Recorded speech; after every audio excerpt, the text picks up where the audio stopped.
Hello everybody, welcome to the third Early Access review on this channel. This time we are reviewing My Time at Portia. This game got incredibly popular on Steam, receiving an overwhelmingly positive rating, and I thought it was time that I got the chance to review this game. So sit back, relax, and enjoy the review. In My Time at Portia, your character journeys to the town of Portia. We're coming up on Portia. Whoa, that looks beautiful. Your character is taking over a workshop his or her father left behind many years ago and is completely in disrepair, and you are to bring your workshop to #1 status while also helping out the residents of Portia in their home. Good to be young.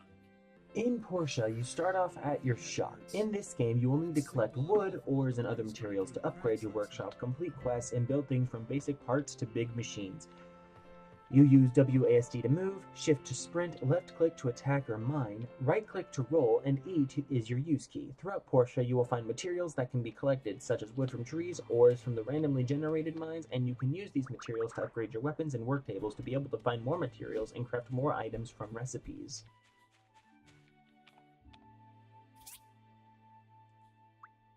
You also have an assembly station, which you will be using quite a bit in this game.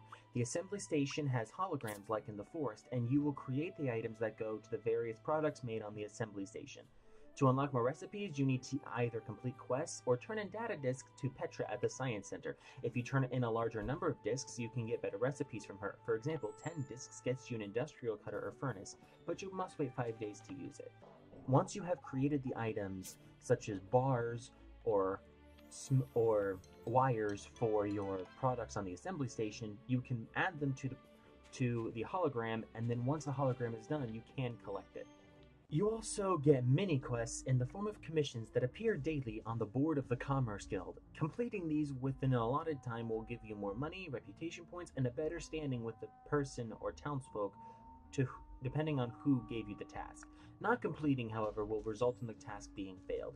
It is highly recommended that you do these commissions, as they are a great source of income and reputation boosters. You also have ruins to explore, where you get a good number of relics and materials that you use to either buy things from the mysterious salesman or create bars and other crafting parts for your recipes on the assembly station.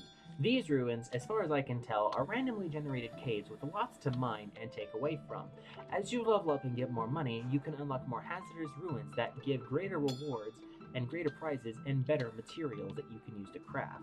As the game progresses, you can unlock more areas of the map by crafting items that you will use to access these places, such as bridges, the first of which is Amber Island.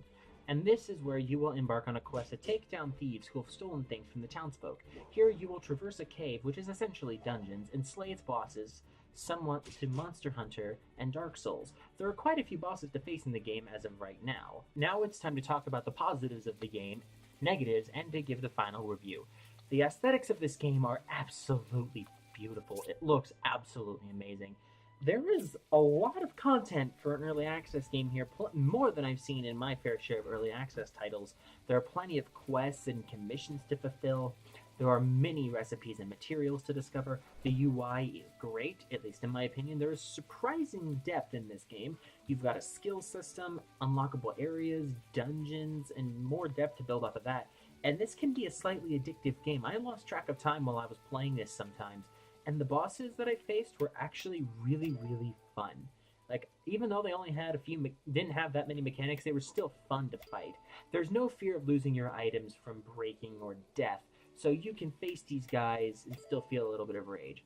You can unlock new moves, such as new punches and sword swipes, as you upgrade your weapons and armor, and you can have and there are interesting creatures to fight. There are plenty of town events to visit, such as the air balloon event, and the seasons change in the game, so it gives you a little bit more to do. As for the negatives, there are not that many negatives to this game. Even as an early access title, there aren't that many. There are 3, though, that I could find. The combat is a little jumpy. I think there are a few frames of animation missing, but I can't tell. There also is a huge lack of sound in this game. In the beginning, the boat and especially the doors are really awkwardly quiet, and sometimes the music leaves the game for no reason. I'm guessing this is just a bug that'll be fixed in the future, but the music has a tendency to just slip away. And some of the dialogue is really weird. Like, your character doesn't even seem to be invested at times about what he's doing. There was a lot of stuff I really wanted to talk about with this game, but I felt like these were the most important things to talk about. There is so much more to talk about, like upgradable parts, upgradable work tables, new recipes you can use, more part creating items that you can find. It's just an amazing experience. This game obviously gets a support rating from me. If it looks interesting to you, go buy this game. I don't think you'll be disappointed. Until then, I will see you guys for the next early access review. See you all next time.